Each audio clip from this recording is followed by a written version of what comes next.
ជាដំបូងសូមជម្រាបសួរដល់លោកគ្រូខ្ញុំឈ្មោះលេងសិលឿមកពីក្រុម SV 2433នៅក្នុងវីដេអូនេះនឹងធ្វើការ demo បង្ហាញអំពី Project Fighting Game ដែលជាការបង្កើតហ្គេមសម្រាប់កិច្ចការងារ Midterm ដែលមុននឹងឈានទៅដល់ការពន្យល់អំពីកូដមួយៗនៅក្នុង project របស់យើងធ្វើការ demo បង្ហាញអំពីហ្គេមដែលយើងបានវាឡើងជាមុនសិនដែលយើងបាននេះគឺជា structure game នៅក្នុង Football Fighter Game ដែលយើងបានបង្កើតឡើងមកយើងធ្វើការអឺចូលទៅកាន់ហ្គេមរបស់យើង PY នេះគឺជា interface ដែលយើងបានវាឡើងមកសម្រាប់fighter game របស់យើងដែលយើងមានឈ្មោះថា Viking Fighter ដែលក្នុងនោះយើងមាន20 level ដែលចូលមកដំបូងគឺចូលទៅកាន់ level 1ហើយនៅក្នុងអឺ interface ស្វែង level selected នេះរបស់យើងដែរយើងមាន20 level ហើយនៅក្នុង level មួយៗមានឈ្មោះទៅតាម level អញ្ចឹងយើងធ្វើការចូលទៅកាន់ level ទី1យើងធ្វើការ scroll ដោយប្រើអក្សរ D ដើម្បីធ្វើការវាយចុចអក្សរ G ដើម្បីវាយអក្សរ D ដើម្បីដើរទៅមុខ A ដើរថយក្រោយអញ្ចឹងយើងធ្វើការឈ្នះ level 1ហើយយើងចុចអក្សរ O ដើម្បីទៅកាន់ level ទី2អក្សរ D ដើរទៅមុខអក្សរ A ដើរថយក្រោយ W ចាំ S block អក្សរ G វាយអញ្ចឹងចំណែកអក្សរ F វិញ punch អញ្ចឹងយើងធ្វើការវាយនៅពេលដែលយើងនៅស្ងៀមគឺអខាង enemy នឹងវាយមកយើងអញ្ចឹងយើងនឹងdemo រហូតដល់ level 20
នេះគឺជាវគ្គ Final Boss នៅពេលដែលយើងលេងដល់វគ្គ20គឺ all level clear អញ្ចឹងលោតមកថា Boss Defeat នៅពេលដែលយើង press អក្សរ O យើងធ្វើការអាចមកកាន់កន្លែង Selected level បានហើយយើងអាចចូលទៅកាន់ level ណាមួយដែលយើងចង់លេងមួយសារទៀតបានយើងអាច select មកកាន់ level មួយសារថ្មីអញ្ចឹងបានដែរអញ្ចឹងយើងចុចការ Escape ហើយយើងចុចescape ដើម្បី resum ឬក៏យើងបញ្ចេញពីហ្គេមមកអញ្ចឹងបន្ទាប់ពីការ demo ហ្គេមមកហើយយើងនឹងធ្វើការ demo ទាក់ទងទៅនឹងកូដខាងក្នុងដែលយើងមាន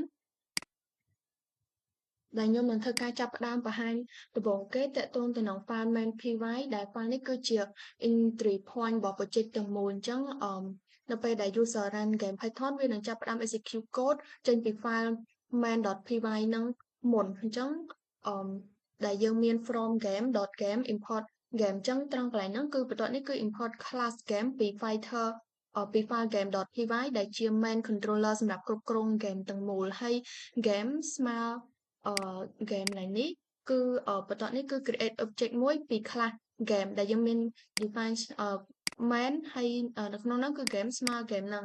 ហើយបន្ទាប់មកគឺយើងមានgame.run និងចំពោះ game ស្មើ game កន្លែងហ្នឹងផងដែរគឺវា create object មួយពី class game ហើយនៅក្នុង constructor init ហ្នឹងវានឹង initialize screen asset player entity AUD background និង component ផ្សេងៗដែលវាមាននៅក្នុងgame.py ហ្នឹងហើយ game.run បន្ទាប់មកprogram និង call method run ដែលជាចំណុចសំខាន់បំផុតមួយនៅក្នុង game ហើយ method ហ្នឹងនឹងមាន game loop ដែល run ប្រហែលជា60 fps ហើយ loop នឹងបន្តដំណើរការរហូតដល់ player ហ្នឹងបិទ game ដូចយើងលេងមិញហើយចុះយើងធ្វើការបិទ game អញ្ចឹងទៅបានវាចប់ហើយនៅក្នុងដូច្នេះនៅក្នុង main.py ហ្នឹងវាមានតួនាទីត្រឹមតែ start program ឯងហើយបញ្ជូនការគ្រប់គ្រងទាំងអស់ហ្នឹងទាំងអស់ទៅកាន់ class game ចឹងមុននឹងចូលទៅដល់ class game យើងនឹងធ្វើការបង្ហាញតាក់ទងទៅនឹង level data.py ដែលនៅក្នុង level file level data.py នេះដែរ file នេះធ្វើការប្រើសម្រាប់រក្សាទុក data របស់ enemy level ទាំងអស់នៅក្នុងនោះដែលយើងមាន20 level ហើយនៅក្នុង level data ហ្នឹងមាន variable level data ដែលគឺជា list ដែលយើងបង្កើតមកជា list ដែលទុកនៅ tuple នីមួយៗដែលឧទាហរណ៍ដូចជាត្រង់នេះចឹងគឺសម្រាប់ level 1ដែលលេខ2នេះគឺជាជួរនេះគឺជា level 2រហូតដល់ level 20ដែលមានន័យថាដូចត្រង់នេះបានន័យថា level 1ហើយមានឈ្មោះថា golem 1ហើយមាន speed index 0 HP multiplier 1 speed multiplier 1 damage multiplier 1ហើយនឹង CD min 20និង CD max 20អញ្ចឹងបានន័យថា game នឹងយក data ទាំងអស់នឹងទៅ create ជា enemy នៅពេលដែល player ឡើងទៅកាន់ level ថ្មីហើយអត្ថប្រយោជន៍ដែលយើងបង្កើត level data ជាទម្រង់បែបហ្នឹងគឺអឺគឺ programmer ឬក៏ខ្លួនយើងផ្ទាល់នៅពេលដែលយើងចង់បន្ថែម level ថ្មីឬក៏ balance enemy បានងាយដោយអត់ចាំបាច់កែ logic ទៅក្នុង game ទេគឺយើងអាចកែនៅក្នុង level data ដែលជា list ដែលយើងបានបង្កើតឡើងនេះបានចឹងបន្ទាប់ពីយើងបានឃើញបាន demo ពី level data.py របស់យើងហើយយើងចូលមកកាន់ file game.py ដែលជា main controller មួយដែលវាមានឈ្មោះថា game ហើយវាជាដែលមានតួនាទីជា main controller សម្រាប់គ្រប់គ្រង gameplay ទាំងមូលនៅក្នុង project របស់យើងហ្មងដែលវាទទួលខុសត្រូវទៅលើ window creation level loading event handling keyboard input update logic ហើយ drawing screen ហើយ game state management ជាដើមដែលក្នុងនោះយើងបាន import នៅ library ចំនួនប៉ុណ្នេះមាន import ជា library និង import class ដែលយើងមាន import pgame ដែលសម្រាប់បង្កើត game ហើយមាន import SYS ដែលសម្រាប់ exit program import OS សម្រាប់ access file path ហើយ render និង import random ដែលសម្រាប់ random effect និង import mask សម្រាប់គណនាជាចលនានិង animation របស់យើងហើយបន្ទាប់មកយើងមាន import class ដែល from config import ផ្កាយនោះបានន័យថាយើង import ទាំងអស់ពី config import constant ទាំងអស់ដូចជា screen width screen height fps color ហើយនិង grain by ដើម្បីប្រើនៅលើ project ទាំងមូលរបស់យើងហើយយើងមាន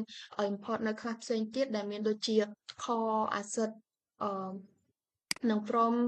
level data import level data និងមាននៅ core asset ladder import asset ladder import AI fighter ដែលយើងពី file AI fighter នោះយើង import នៅ screenshot import fighter ពី folder core ដែលយើង import ចូលនៅ fighter AI fighter damage pop up particle ហើយនិង core background និងក្រៅពីនឹងមកដែលខ្លះទាំងអស់ហ្នឹងគឺជួយបែងចែកនៅការងារដូចជាfighter ជា player AI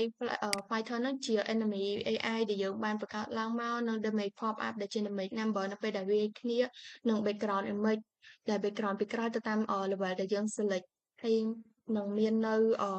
UI help import នៅ HUD UI level select យើង import នៅ level select screen និង UI splash យើង import នៅ splash ចូលមក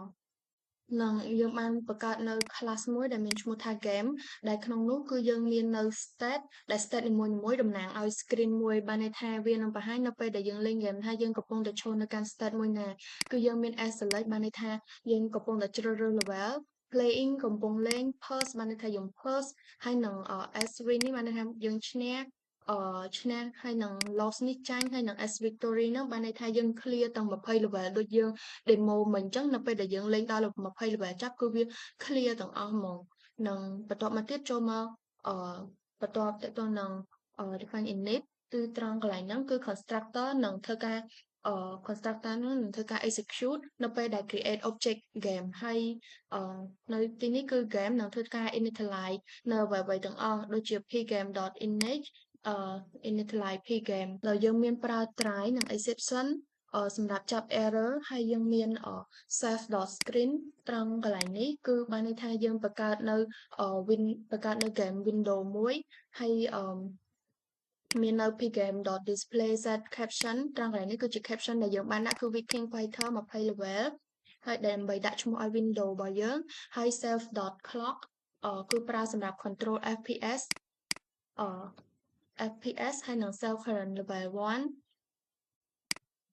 self current level 1ហ្នឹងគឺកំណត់ level ដំបូងហើយ self mark unlock នេះមានតែ level 1ប៉ុណ្ណោះដែល unlock នៅពេលដែលចាប់ផ្ដើមបានន័យថានៅពេលដែលយើងចូលទៅកាន់ game យើង run លើ main PY គឺវា load ដំបូងឲ្យយើងគឺតែ level 1នេះដែលបាន unlock និង self.total score self total score សរុបដំបូងគឺ0ហើយបន្ទាប់មកគឺយើងចូលមកកាន់កន្លែងនេះគឺតកតងទៅនឹង background ដែលយើងមាននៅself.bg ស្មើ background ដែល load background image ទុកជាមុននៅពេលដែលបដូរ level game អាច switch background ភ្លាមៗដោយអត់ចាំបាច់ load ម្ដងទៀតទេគឺយើងបានចាប់ path ចូលមកមាន background 1 background 2និង background 3ដែលយើងប្រើសម្រាប់ game គឺយើងមានតែ3 background ហ្នឹងនឹងបន្តមកទៀតយើងមាននៅ load level ដែល load level នេះ function នេះគឺវាមានសារៈសំខាន់នៅរាល់ពេលដែល player ចូលមកកាន់ level ថ្មី game នឹង call function load level ហ្នឹងមក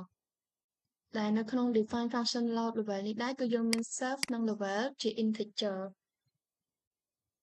ក្នុងនោះគឺយើងមាន self.frame ស្មើ0និង self.pop up list damage ស្មើ empty list បានន័យថាយើងបង្កើត empty list សម្រាប់ damage pop up នៅពេលដែលសម្រាប់ store នៅពេលដែលយើងវាយប៉ះគ្នានៅពេលដែលកំពុងតែវាយគ្នាហ្នឹងវានឹង add object ចូលទៅកាន់ list ហ្នឹងនៅពេលដែល damage ហើយនឹងមាន cell.particle ស្មើនៃ list particle ហ្នឹងបានន័យថាយើងបង្កើត list សម្រាប់ particle effect ដូចគ្នាដែរ empty list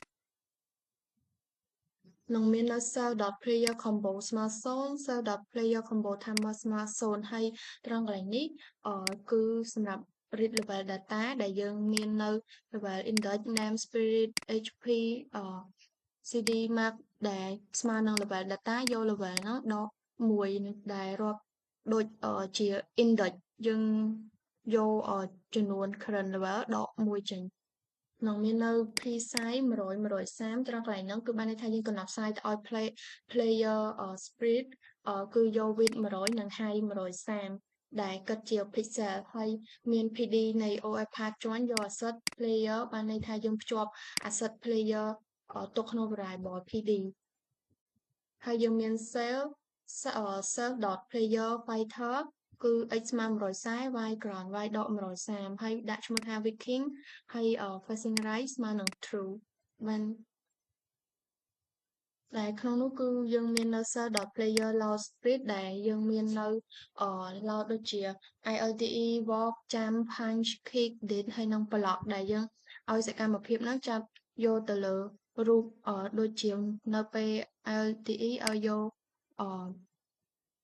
រូបភាពណាហើយចាំ walk ជាដើមដែលវាជា animation ទាំងអស់របស់ player ដែលត្រង់កន្លែងនេះគឺជា enemy scale per level ដែល enemy ដែល self.enemy ហ្នឹងត្រង់កន្លែងហ្នឹងគឺអឺ create enemy AI ដែល enemy នីមួយៗមាន HP មាន speed មានអីផ្សេងៗខុសៗគ្នាសូមទោសលោកគ្រូត្រង់កន្លែងនេះគឺបានន័យថាសម្រាប់ការគណនារក HP របស់ enemy enemy punch enemy kick ជាមួយនឹង enemy SPD ដោយ enemy SPD ស្មើ move SPD គុណ SPD ហ្នឹងអញ្ចឹងគឺយើងគណនា movement speed បើសិនធ្វើឲ្យបានន័យថា level កាន់តែខ្ពស់គឺ speed កាន់តែលឿនហើយបន្ទាប់មកគឺយើងមាននៅ IS boss ស្មើ level ស្មើ max level E-Sai ED EP ហើយនឹងមាននៅ self enemy ស្មើ AI fighter ដែលត្រង់កន្លែងហ្នឹងគឺយើងបង្កើតនៅ enemy AI មួយដែល enemy នីមួយៗហ្នឹងមាននៅ HP speed damage និង cooldown ដែលខុសៗគ្នាទៅតាម level ដោយនៅក្នុងហ្គេមរបស់យើងគឺហ្គេមនឹងធ្វើការគណនាតម្លៃ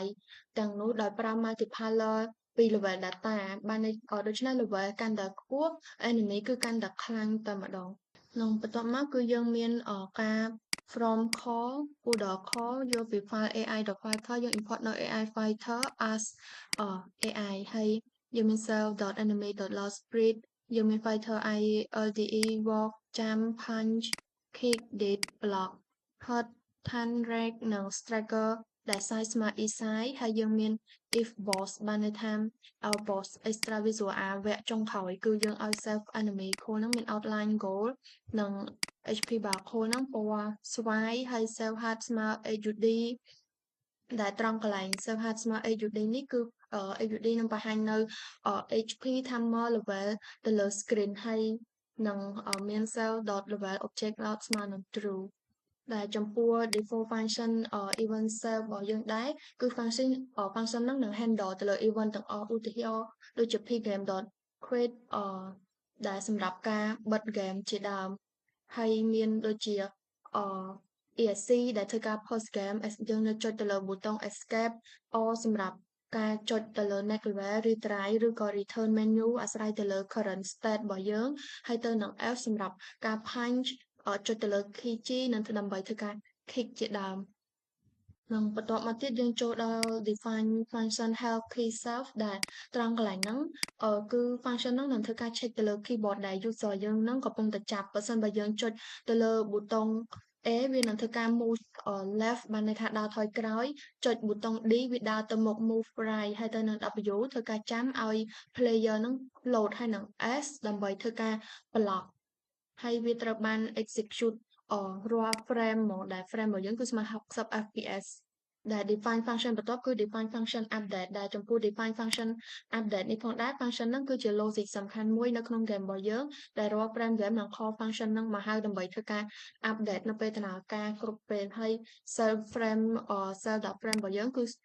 បូកស្មើ1រាប់ frame ហើយ cell.hub update ហ្នឹងគឺ update timer និងបន្ទាប់មកគឺត្រង់កន្លែង self.enemy update AI អីហ្នឹងត្រង់កន្លែងហ្នឹងគឺបានន័យថាគឺឲ្យ enemy AI ហ្នឹងសម្រាប់ចិត្ត move attack block អីដោយស្វ័យប្រវត្តិហើយ self.player update សម្រាប់ update animation player និង self.enemy update ហ្នឹងសម្រាប់ update enemy animation ហើយបន្ទាប់មកទៀតគឺយើង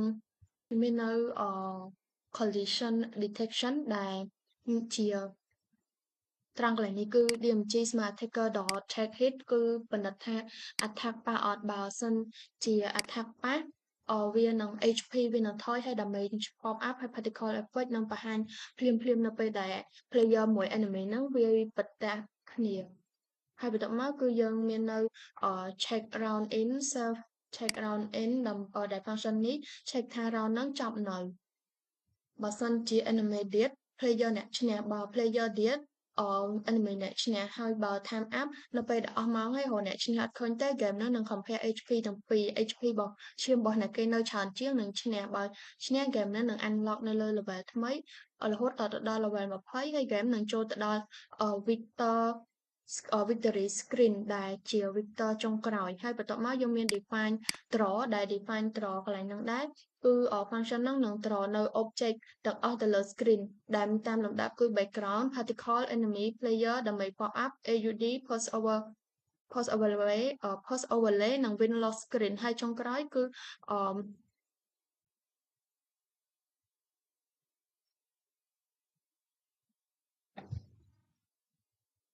គឺយើងមាននៅ display play ផាយទៅនឹង refresh screen ហើយចុងក្រោយគឺ define function តាក់ទងទៅនឹង run ដែលជា main loop របស់យើងគឺវានឹងគឺជា game loop មួយដែលវានឹងwhile self running loop នឹង run ប្រហែលជា60 fps រហូតដល់ user នឹងបិទ game ដែលយើងមាន print Viking Fighter 20 level print tag ចំនួន3 line ហ្នឹងហើយនឹងមាននៅ try obsession ហើយនឹង final ដែល try របស់យើងគឺ while.running.event health key update draw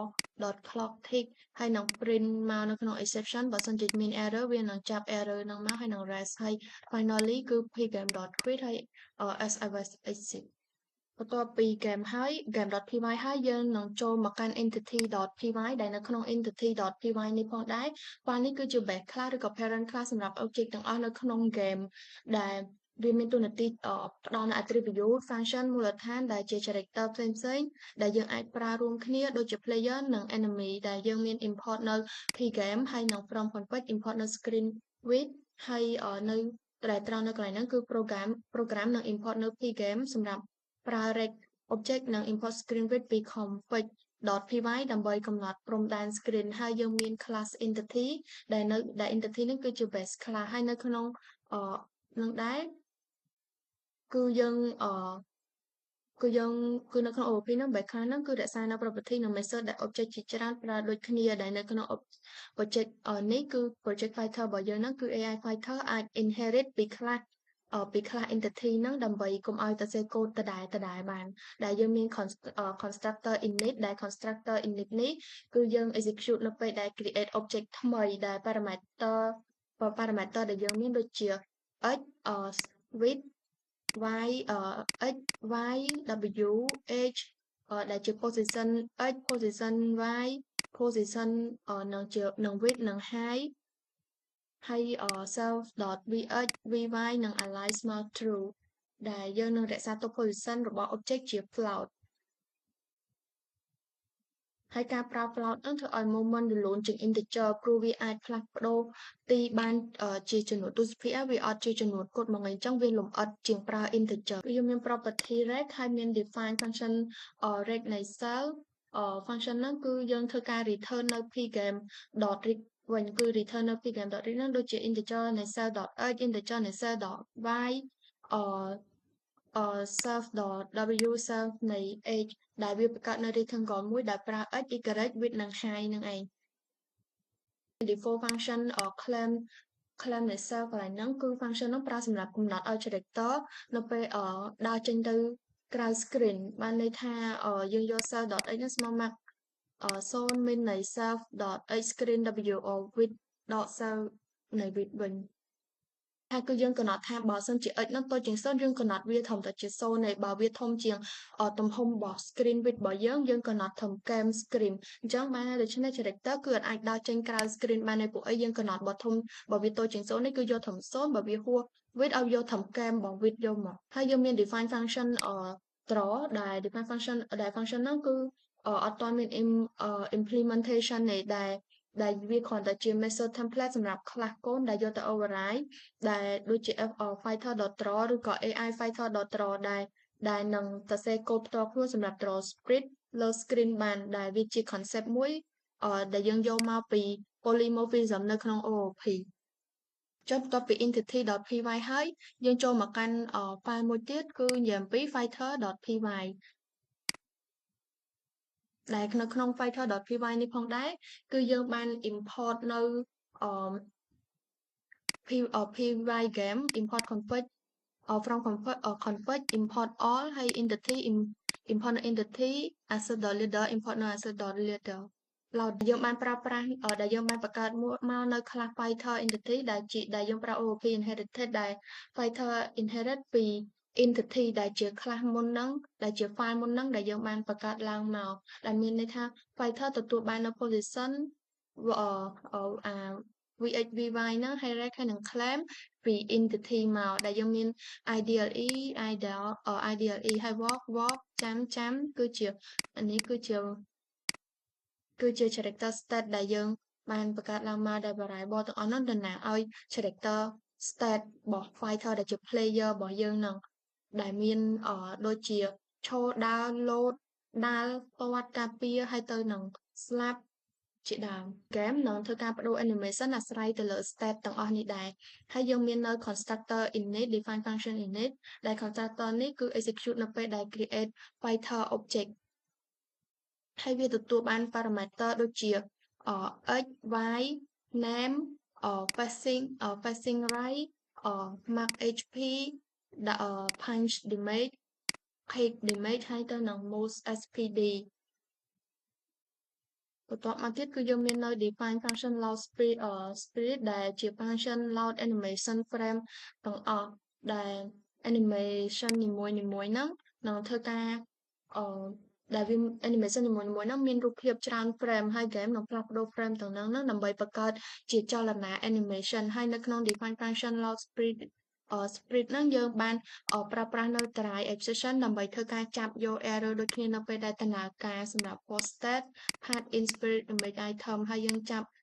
ដោយប្រើ accept exception as e នៅក្នុង define function load spirit ហ្នឹងហើយបន្ទាប់មកយើងមាននៅ frame ដែល frame នេះដែរជា function return frame current នៅពេលបច្ចុប្បន្នដែលត្រូវត្រ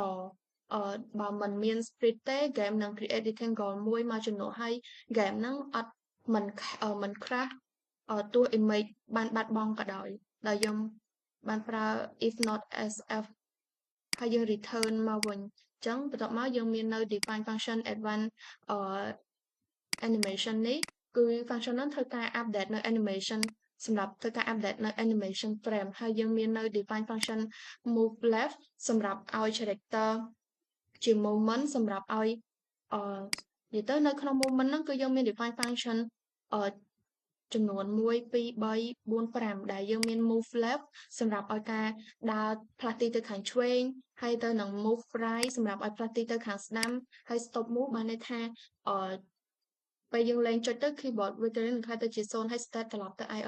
IDLE វិញបានន័យថាវាឈរstop move នេះហោះពេលដែលយើងអត់មានចុច key អី key អត់មានចុចអញ្ចឹងបានន័យថាវាឈរនៅស្ងៀមហើយមានចាំសម្រាប់ការ load បានន័យថា character អាចចាំបានតែពេលនៅលើដីបានថាចាំហើយចុះមកវិញអញ្ចឹង game ប្រើ physics ដោយធ្វើឲ្យចាំតែមើលទៅវានៅធម្មជាតិដែរហើយយើងមាននៅ block ដែរសម្រាប់ function ហ្នឹងប្រើសម្រាប់ការពារខ្លួនបានន័យថាបើ active ស្មើត្រូវ character ហ្នឹងនឹងចូល state ហើយ block ទៅហើយ damage ហ្នឹងនឹងត្រូវការនឹងកាត់បន្ថយបានន័យថាយើងធ្វើការការពារខ្លួនសម្រាប់ character player របស់យើងនៅពេលដែលយើងចុចប៊ូតុង S ទៅវានឹង block ហើយយើងមាននៅ define function punch ដែលពេលយើងចាប់ផ្ដើម punch animation បានហើយវាចាប់ផ្ដើម count ដល់មកបានន័យថាpunch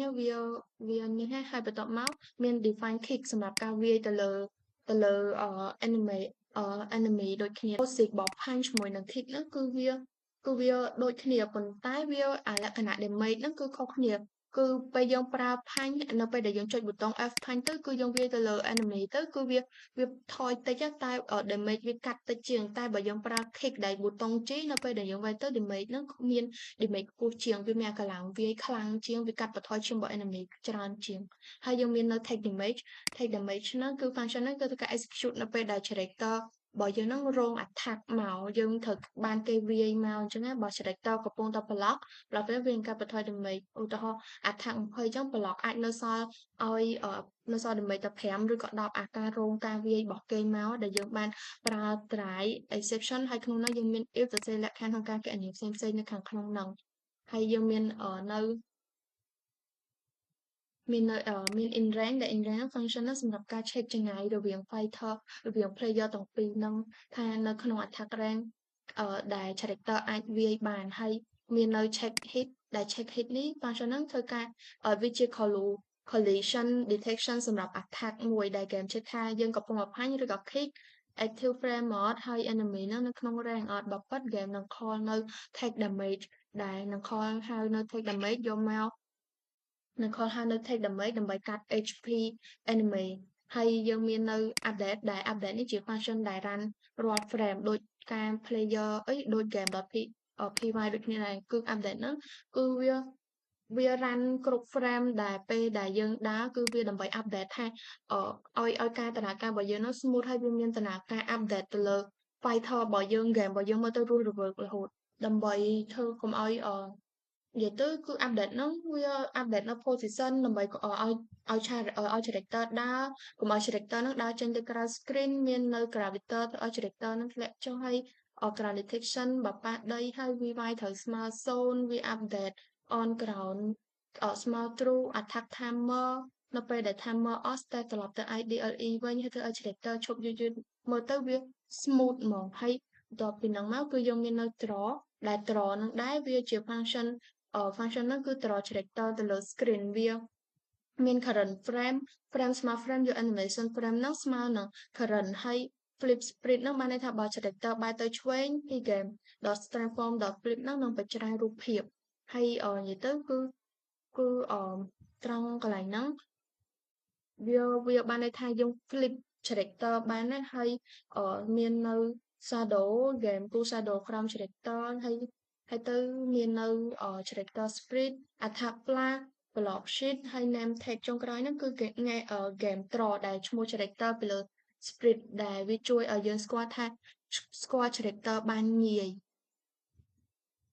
ចឹងបន្ទាប់ពីបង្ហាញ fighter.py ហើយយើងចូលមកកាន់ AI fighter.py របស់យើងដែល file ហ្នឹងនឹងធ្វើការដែលមានខ្លះ AI fighter ដែលវាជា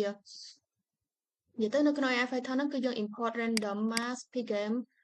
all from config ហើយនឹង fighter import fighter ដូចគ្នាដែរហើយមាននៅ define lab return អានេះជាការគណនាមួយសម្រាប់ AI fighter របស់យើងដែលជាតួ enemy ហើយមាន class hit stop frame ស្មើ0 hit stop ស្មើ hit stop បានថាយើង countdown យកនៅពេលដែលវាតូចធំជាង0របស់ fighter នោះ press ហើយយើងមាននៅ class screen shake ដែល define function init cell ហើយ define shake define get offset ជាដើម return មកវិញហើយ screen shake ស្មើ screen shake ហើយយើងមាននៅ class try node ដែល define init នៅក្នុងនោះមាន x y x y width height ហើយនិង alpha ហើយបន្ទាប់មកនៅក្នុងfile នេះផងដែរគឺយើងមាននៅ class AI fighter ដែលបាន inherit ពី fighter មកដែល character ដែល player enemy ហ្នឹងផងដែរគឺវាខុសពីfight player របស់យើងដែលជា fighter គឺវាអត់គ្រប់គ្រងដោយ keyboard ទេគឺ enemy ហ្នឹងនឹងគ្រប់គ្រងដោយAI ដែលអាចសម្រេចចិត្តបានដោយស្វ័យប្រវត្តិបានដែល AI ហ្នឹងវានឹងធ្វើការ move chess player attack block wait ឬដែលអត់ចាំបាច់យើងដែលជា user ធ្វើការ control ទៅលើតួ enemy ហ្នឹងឯងហើយវា inherit ពី fighter ហ្នឹងបានន័យថា enemy ហ្នឹងទទួលបាន function ទាំងអស់ពី fighter ដូចជា movement ចាំហាញ tick block HP animation ហើយនឹង draw ហើយ AI fighter ហ្នឹងគ្រាន់តែបន្ថែមនៅ AI decision logic អញ្ចឹងទៅគោលការណ៍ inherit របស់អញ្ចឹងទៅ AI ហ្នឹងវាទទួលfighter AI ដែលជាតួ enemy ហ្នឹងវាទទួលបានគេមកដកមកពីcharacter AI ដែលជា player របស់យើងហើយយើងមាននៅ define function init ដែល constructor ហ្នឹងប្រើសម្រាប់ create នៅ enemy AI ហើយក្រៅពី property របស់ fighter វាមាន variable សម្រាប់ដែលប្រើសម្រាប់ AI ផងដែរដែលឧទាហរណ៍ដូចជាមានដូចនៅcooldown decision timer attack rank ហើយ variable ទាំងអស់ហ្នឹងជួយឲ្យ AI សម្រេចចិត្តបានដូចយើងជា user ក្នុងការ control ទៅលើ player របស់យើងដែរហើយយើងមាន define function take damage interact define punch kick fire attack ចាំ block ហើយមាននៅអានេះជា AI logic ដែល define update AI នឹងដែរគឺ function នឹងជា brand មួយរបស់ enemy AI ដែលវានឹង call game នឹង call function រាល់ frame ដែលកើតឡើងហើយ AI នឹងពិនិត្យទៅលើ position របស់ player distance HP ហើយ current state និង cooldown ហើយបន្ទាប់មកវានឹងសម្រេចថាចិត្តថាត្រូវធ្វើឲ្យគេបន្តទៀតដែលយើងមាននៅ do ហើយមាន do dust ហើយបន្ទាប់មកយើងមាននៅ default function update ដែលស្រដៀងគ្នាដែរយើងធ្វើការ update រាល់ frame ដើម្បីឲ្យការដំណើរការរបស់យើងរវាង AI មួយ player របស់យើងហ្នឹងកាន់តែ smooth ហើយមាន update dust ហើយមានspan dust ហើយមាន draw ដែលជា function draw ហ្នឹងដែលគឺដូចគ្នាទៅនឹង fighter ហើយទាំងអីផ្សេងៗដែរសម្រាប់ការ draw ទៅលើគ្រប់គ្រងទៅលើ AI fighter របស់យើងហើយយើងមាន get transform frame មាននៅ draw pose draw attack effect មាន draw drag aura មាន draw rank spark draw town ring draw death ហើយមាននៅ draw dust ដូចគ្នាដែរហើយនិយាយទៅគឺនៅក្នុង AI fighter ហ្នឹងគឺយើងមានកូនច្រើនក្នុងរយៈពេលក្នុងការ demo របស់យើងវាអត់មានពេលគ្រប់គ្រាន់ទេអញ្ចឹងយើងនឹងធ្វើការ switch ទៅកាន់ file ផ្សេងតែមុននឹងដោយសារវាច្រើនអញ្ចឹងមុននឹងការ switch ទៅកាន់ file ផ្សេងយើងធ្វើការ conclude conclude សរុបរួមមកថានៅក្នុង AI Fighter ហ្នឹងវាគឺជា artificial intelligence module របស់ game មួយបានន័យថាយើងប្រើ AI ដើម្បីឲ្យ character របស់ enemy ហ្នឹងដំណើរការដែលវាទទួលខុសត្រូវទៅលើ enemy decision making ដែលវាដើរតាម player របស់យើងពេលដើរហើយវាគណនាចម្ងាយគណនាការវាយប្រហារការការពារឲ្យគ្រប់គ្រាន់ទៅលើការ cool down ដោយសារតcharacter AI ហ្នឹងគឺវាប្រើគឺ AI វាប្រើ random decision state matching distance checking enemy បានន័យថាគឺ AI អ្នកប្រើទាំងអស់យើងជា player ជា user យើងអត់បានធ្វើការ control ទៅលើ enemy ហ្នឹងទេហើយឲ្យវាមានចលនានិងមានសកម្មភាពហ្នឹងមើលទៅរស់រវើកហើយការប្រកួតប្រជែងជាមួយ player ហ្នឹងបានយ៉ាងល្អហើយនិយាយទៅគឺសម្រាប់ AI fighter របស់យើងដែលជាតួ enemy ហ្នឹងគឺយើងប្រើ AI សម្រាប់ការ control ទៅលើ game មួយហ្នឹងចឹងបន្ទាប់មកយើងចូលមកកាន់file background.py ដែលនៅក្នុង file នេះទទួលខុសត្រូវទៅលើ background rendering ដែលជាផ្ទៃខាងក្រោយរបស់ game ដែលវាធ្វើឲ្យ game ហ្នឹងកាន់តែមានបរិយាកាសស្អាតមាន modern ជាងមុនហើយវាប្លែកៗគ្នាទៅតាម level ដែលយើង import ពី game from config យើង import ទៅ screen width screen height មួយ ground wire ហើយ from asset leader យើង import នៅ asset leader ដែលយើងមាន class មួយឈ្មោះថា background ហើយយើងមាន define init មាន self មាន path list ហើយយើងហើយយើងបានប្រើប្រាស់ self.image ស្មើនឹង list empty នេះហើយយើងប្រើ loop copy in path ហើយយើងប្រើ try exception ដើម្បីចាប់ error នេះកូដនៅក្នុង try របស់យើង exception សម្រាប់ចាប់ error ហើយ if not self.image យើងឲ្យ cell ស្មើ figure.surface នៃ screen width screen height វិញចឹងទៅហើយ s.fill dark បើសិនជាវាចាប់ image អត់បានហើយចឹង self.image ហ្នឹង append ហើយយើងមាន define get ដែល self ហើយនឹង label ជា integer pgame.surface ហើយយើង return នៅ self image ដែលយក level current level ដក1អស់ពី file background ហើយយើងចូលមកកាន់ particle ដែលនៅក្នុងនោះគឺយើងបានimport នៅ pgame និង import នៅ random ដែល file នេះដែរធ្វើការគ្រប់គ្រងទៅលើ particle effect នៅក្នុង game របស់យើងដែល particle ហ្នឹងគឺជា visual effect តូចៗដែលធ្វើឲ្យ game យើងមើលទៅកាន់តែរស់រវើកផងដែរហើយយើងមាននៅខាងមួយឈ្មោះថា particle ដែលយើងមាន define init មាន self x ដែលជា integer y ជា integer និង code ជា tuple ហើយយើងមាននេះជា property នៅពេលដែលចឹងទៅដែលរាល់ particle នីមួយៗវាមាន mode មាន position velocity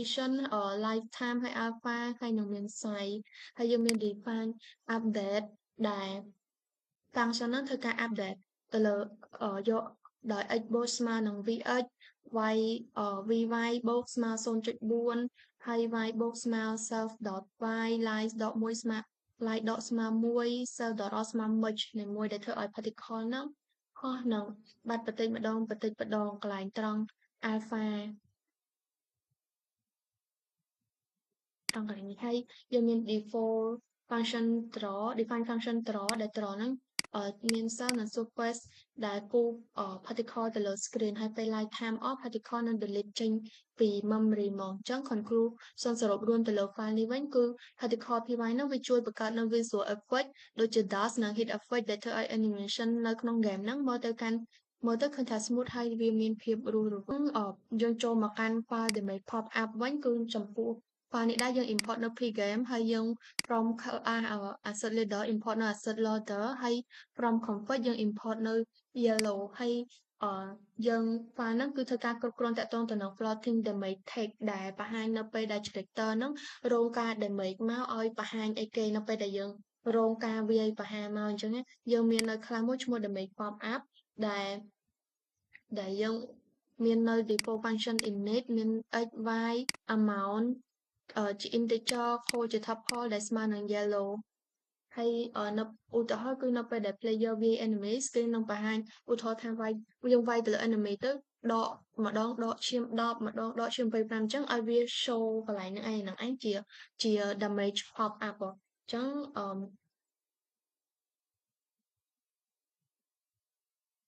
ដែល pop up មួយហ្នឹងគឺវាមាន x មាន y មាន damage value វាមាន color វាមាន light time អញ្ចឹងឯងហើយ default function define function បន្ទាប់មកគឺ update cell ដែលត្រង់កន្លែងហ្នឹងរាល់ frame pop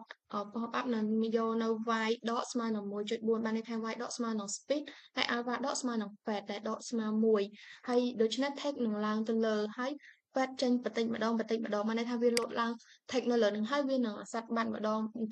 តិចហើយយើងមាន define function draw ដែល surface.build គឺយើងមាន self មាន surface ហើយអឺត្រង់កន្លែងហ្នឹងគឺវានឹង draw text នៅលើ screen ហើយ remove នៅពេលដែល live time អស់ហើយ pop up នឹង remove ចេញពី list របស់យើងហើយអត់ឲ្យនៅមានកុំឲ្យ memory ហ្នឹងកើនឡើងហើយនិយាយទៅ conclusion តើតើនៅ damage pop up ហ្នឹងគឺយើងបង្កើតនៅ floating text សម្រាប់បង្ហាញ damage ដែលជួយឲ្យ player មើលឃើញ attack មួយដែលមានថាយើងមានឥទ្ធិពលប៉ុន្មានទៅលើការ attack មួយហ្នឹងចឹងបន្ទាប់មកទៀតយើងចូលមកកាន់ file asset loader.py ដែល file ហ្នឹងមានតួនាទីជា asset management system សម្រាប់ game ដែលយើង import នៅពី game import នៅ OS ហើយយើងមាននៅខ្លះមួយឈ្មោះថា asset loader ហើយយើងអឺមូលហេតុអីបានយើងប្រើប្រាស់នៅ asset loader យើងប្រើ asset loader ហ្នឹងដោយសារនៅក្នុង game របស់យើងហ្នឹងgame load បើយើងប្រើ game load image រាល់ពេលដែល draw screen វានឹងយឺតអញ្ចឹងយើងបច្ចេករបស់យើងប្រើ asset loader ទៅដើម្បីឲ្យ load ម្ដងហើយវារក្សាទុកនៅក្នុង memory ហើយយើងមាន default image ដែលមាន path str មាន size tuple ស្មើ none ហើយនៅក្នុងនោះផងដែរយើងមាន key small path និង size ហើយយើងប្រើ if ដែល key in asset loader return asset loader ហើយយើងប្រើ try exception ដើម្បីចាប់ error ហើយនឹង return ហើយនៅក្នុង try ហ្នឹងដែរ image នៅ pgame.image.load ហ្នឹងគឺបានន័យថាយើង load image ពី folder asset ហើយsize ហើយនឹងមាន exception ដើម្បីចាប់ error print ចេញមកហើយទៅយើងមាននៅហើយនឹងចង់បញ្ជាក់ត្រង់កន្លែង convert alpha ហ្នឹងគឺយើងប្រើសម្រាប់ support ទាក់ទងនឹង transparency ដែលយើងប្រើដោយសារអីរូបយើងប្រើជា PNG អញ្ចឹងវាអាចមាន background ថ្លាហើយមាននៅ catch system ដែល asset loader ហ្នឹងប្រើជា dictionary ដើម្បី catch image បើ image ដដែលត្រូវ load ម្ដងទៀត program នឹងយកពី cache ហ្នឹងដែលនេះគឺ cache ត្រង់ដែលនេះពាក្យវាគឺសរសេរបែបនេះហើយអញ្ចឹងទៅបើ program នឹងយក cache ហើយមិនចាំបាច់វាអត់ធ្វើការ read ទៅលើ file ថ្មីទៀតទេហើយយើងមាននៅ define function font ដែលមាន size ជា integer bold smart file ហើយយើងទៅសេ try exception នៅក្នុងហ្នឹងtry យក return pgame.font.sy font យើងយក error ហើយ size យក bold ហើយយើង return pgame ហ្នឹងមកវិញអញ្ចឹងសរុបរួមមកគឺasset loader ហ្នឹងគឺយើងគ្រប់គ្រងការផ្ទុកនិង cache asset ដូចជា image, spread ហើយនិង sound ដើម្បីតែសម្រាប់បច្ចេកយើងគឺគ្រប់គ្រងតាក់ទងទៅនឹង asset ដើម្បីឲ្យ game របស់យើងហ្នឹងដំណើរការបានលឿននិងមានប្រសិទ្ធភាពនិងបន្តមកទៀតយើងចូលដល់ file hack.py ដែលយើងមាន import នៅពី game config import from config all asset loader ហើយយើងមានខ្លះមួយឈ្មោះ HUD ដែលវាបង្ហាញនៅព័ត៌មាន HP បាទរបស់ player enemy timer current level score របស់យើង win ឬក៏ loss message ជាដើមយើងមាន define function init ដែលក្នុងនោះមាន cell level ជា integer round second ជា integer ស្មើនឹង90ហើយយើងមាន cell.level ស្មើ level timer ស្មើ fps គុណ sound per second bit យើងយក font 30 bold true matte font 20 asset leader font 20 small យក font 14 tiny យក font 12ចឹងទៅហើយយើងមាន define update cell គឺយើងមានcell.timer ស្មើ max នៃ0 cell.timer យកដក1ចេញអញ្ចឹងវាធ្វើការ update តាក់ទងទៅនឹង timer របស់យើងហើយបន្ទាប់មកយើងមាន define function second return cell.timer មាន define function time up define bar វា control តាក់ទងនឹងកន្លែងឈាមរបស់ player មួយ enemy ហ្នឹងថាមានប៉ុណ្ណាពេលវាយមកថយប៉ុណ្ណាយើងនៅសល់ឈាមប៉ុណ្ណាជាដើមហ្នឹងមកបន្ទាប់ទៀតចូលមកកាន់ draw ដែល define draw នេះគឺ draw គឺ function ហ្នឹង draw HUD នៅលើ screen ដូចយើងនិយាយមិញអញ្ចឹងគឺលំដាប់គឺ HP bar របស់ player HP bar របស់ enemy timer level ហើយនិង score គឺវា draw ហើយបង្ហាញនៅលើ screen តាក់ទងទៅនឹងHP ដែលជាឈាមហ្នឹងហើយ HUD ហ្នឹងតែងតែត្រលើគេដើម្បីឲ្យ player ហ្នឹងអាចមើលឃើញព័ត៌មានច្បាស់នៅពេលដែលយើងកំពុងតែហើយ win ឬក៏ loss take នៅពេលដែល round ពេលយើងចប់ round ហើយ HUD ហ្នឹងអាចបង្ហាញថាយើងអាចដឹងថាយើងឈ្នះឬចាញ់តាមរយៈ HUD ហ្នឹងផងដែរហើយ time up ជួយឲ្យយើងហ្នឹងលេងដឹងលទ្ធផលភ្លាមអញ្ចឹងចប់ពី file ហ្នឹងទៅមុននឹងចប់យើងធ្វើការ conclusion សរុបមកគឺ HUD PY ហ្នឹងគឺជា user interface layer មួយដែលបង្ហាញព័ត៌មានសំខាន់ៗដូចជា HP timer level status របស់ game ហើយវាធ្វើឲ្យយើងនឹងលេងទៅតាមស្ថានភាពនៃការប្រកួតនោះបានយ៉ាងស្រួលតាមរយៈការដឹង HP ដែលជាឈាមរបស់យើងនិងគូប្រកួតរបស់យើងនឹងដឹងថាយើងចាញ់ឈ្នះផងដែរអញ្ចឹងបន្ទាប់មកយើងចូលមកកាន់ level select.py ដែល level select.py ដែរយើងបាន import នៅ pgame import all from config ហើយទៅនឹង from game level data យើង import នៅ level data import នៅ asset loader ពី asset loader ហើយចំពោះ level select.py នេះដែរវាគ្រប់គ្រងទៅលើ level selection screen ដែលអនុញ្ញាតឲ្យ player ហ្នឹងធ្វើការជ្រើសរើស stake មុនធ្វើការចាប់ផ្ដើមលេងហើយយើងដែលគោលបំណងហ្នឹងគឺយើងលើ select screen ហ្នឹងវាមានតួនាទីបង្ហាញ level ទាំងអស់បង្ហាញ level ដែលបាន unlock ហើយ level ដែលកំពុងតែ lock ហើយនឹងអនុញ្ញាតឲ្យយើងហ្នឹងជា player ហ្នឹងអាចជ្រើសរើស level បានដូចពេលដែលយើងលេងអស់ដល់ level ចប់អស់ហើយ clear level អស់ហើយយើងអាច select ចង់ទៅលេង level ណាដែលតាមចិត្តរបស់យើងផងដែរហើយ screen នេះវាប្រើ data ប្រើ data ពី level data ហើយយើងមាននៅខ្លះ level select screen ហើយយើងមាន color មាន row មានប៊ូតុង width ប៊ូតុង height មាន pad ហើយទៅយើងមាន define function init មាន save mark unlock default ប៊ូតុង rect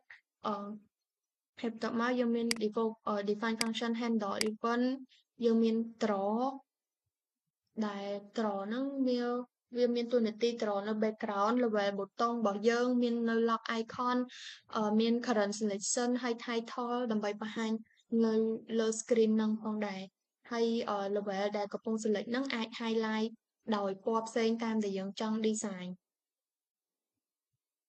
អញ្ចឹងសរុបមក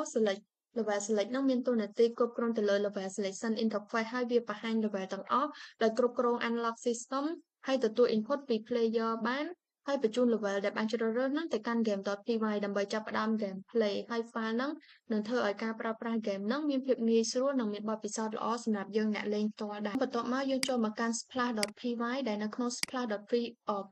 ហ្នឹងគឺយើង import នៅពី game mask import asset leader ពី call នៃ asset leader និង import all ពី config ហើយយើង file នេះដែរគឺធ្វើការគ្រប់គ្រងតាក់ទងទៅនឹង splash screen ឬក៏ start screen ដែលបង្ហាញនៅពេលដែល game យើងបើកហើយបង្ហាញថាវាគឺជាផ្ទាំងដំបូងនៅពេលដែលយើងលេងហើយឃើញមុនពេលយើងចូលទៅកាន់ main game ដែលយើងកំពុងតែប្រកួតហើយយើងមានខ្លះមួយឈ្មោះថា splash ហើយយើងមាន define function init update ហើយនិង draw ដែលsplash screen នឹងដែរមានគោលបំណងក្នុងការបង្ហាញនៅ logo game title developer name ឬក៏អីផ្សេងៗទៀតដែលយើងធ្វើការ control ទៅលើរឿងបែបហ្នឹង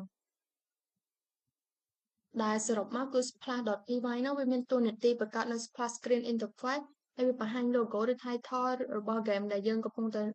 ចូលលេងហ្នឹងមុនពេលដែលវាចូលទៅកាន់ game play បានន័យថាចូលទៅកាន់ game ដែលយើង game play អាផ្នែកខាងក្នុងជា main game របស់យើងនិងបន្ទាប់គឺយើងចូលមកកាន់ config.py យើងមាន import នៅ OS ហើយ file នេះនឹងដែរយើងធ្វើការ configuration ដែលជា configuration file របស់ project យើងទាំងមូលដែលវាផ្ទុកនៅ constant ហើយនិង setting ទាំងអស់ដែល game របស់យើងប្រើជំនួសឲ្យការសរសេរតែតម្លៃក្នុង file ជាច្រើនយើងប្រមូលវាទុកនៅក្នុង config.py ហ្នឹងដើម្បីងាយស្រួលហើយយកទៅប្រើក្នុងខ្លះផ្សេងនៅ control import វាចូលចឹងទៅហើយយើងមាននៅ